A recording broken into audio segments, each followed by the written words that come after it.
Palakkad railway division വെട്ടിമുറിച്ച കേന്ദ്ര സർക്കാർ നടപടിക്കെതിരെ മുൻ എംപിയും CPM നേതാവുമായ NN കൃഷ്ണദാസ്. നടപടി BJPയുടെ സങ്കുചിത ലക്ഷ്യത്തോടെയുള്ള നീക്കമെന്ന് കൃഷ്ണദാസ്.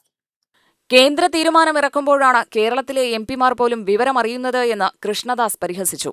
സംസ്ഥാനത്തിനെതിരായ BJPയുടെ രാഷ്ട്രീയ നീക്കമാണിത്. എന്തിനാണ് മംഗലാപുരത്തെ മൈസൂരിലേക്ക് മാറ്റുന്നത്? ഇതിനെതിരെ ശക്തമായ ഇടപെടൽ വേണം. ഇക്കാര്യത്തിൽ മറ്റ് സങ്കുചിത ചിന്തയില്ലാതെ കേരളം ഒറ്റക്കെട്ടായി നിൽക്കണമെന്നും അദ്ദേഹം ആവശ്യപ്പെട്ടു.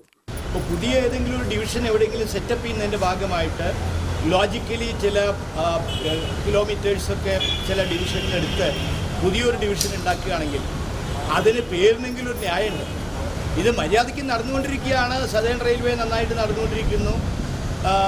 മൈസൂർ ഡിവിഷൻ വരുന്നത് എനിക്ക് തോന്നുന്നത് സൗത്ത് വെസ്റ്റ് സോണിലാണ് തോന്നുന്നുണ്ട് മൈസൂർ ഡിവിഷൻ വരുന്നത്. അപ്പോൾ ആ മൈസൂർ വരുന്ന സൗത്ത് വെസ്റ്റ് സോണിൽ ഉള്ളതാണ് മൈസൂർ ഡിവിഷൻ.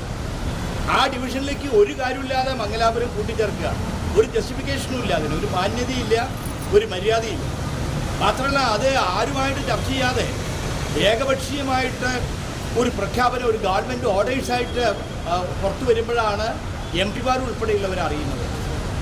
അത് ഇവരെന്താ സംഭവിച്ചെന്നുള്ളത് ഇപ്പോൾ കേരളത്തിൽ നിന്ന് വിശേഷിച്ചും നോർത്തേൺ പാർട്ടിലുള്ള MP-മാരെല്ലാവരും കൂടി പറയേണ്ടത്. അവരെല്ലാവരും കൂടി ഇതിനെ എതിർത്ത് തോൽപ്പിക്കണം. ഒരിക്കലും സമ്മതിക്കരുത്. അത് പാലക്കാട് ഡിവിഷൻ സദേൺ സോണിലെ ഏറ്റവും വരുമാനമുള്ള ഡിവിഷനുകളിലൊന്ന്, ഏറ്റവും വരുമാനമുള്ള ഡിവിഷനുകളിലൊന്നല്ല, നമ്പർ 1 തന്നെ പാലക്കാട് ഡിവിഷനാണ്. പരമ്പരാഗതമായിട്ടുള്ള ഡിവിഷനാണ്. എനിക്ക് തോന്നുന്നത് ഒരു 10-70 കൊല്ലമായിട്ടുണ്ടാവും പാലക്കാട് ഡിവിഷൻ രൂപീകൃതമായിട്ട്.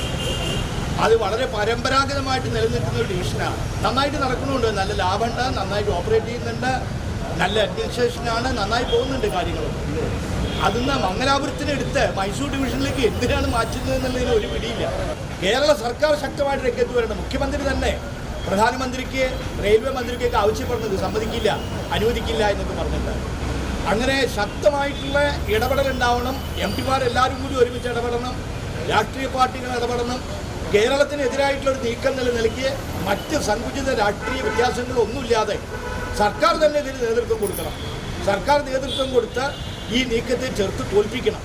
2006-ൽ കൃഷ്ണദാസ് പാലക്കാട് MP ആയിരിക്കുമ്പോഴാണ് പാലക്കാട് ഡിവിഷനെ വിഭജിച്ച് സേലം ആസ്ഥാനമായി പുതിയ ഡിവിഷൻ ഉണ്ടാക്കിയത്. അന്ന് കേന്ദ്രത്തിൽ കോൺഗ്രസ് സർക്കാർ ഭരിക്കുമ്പോഴായിരുന്നു നടപടി. UTV news, Palakkad.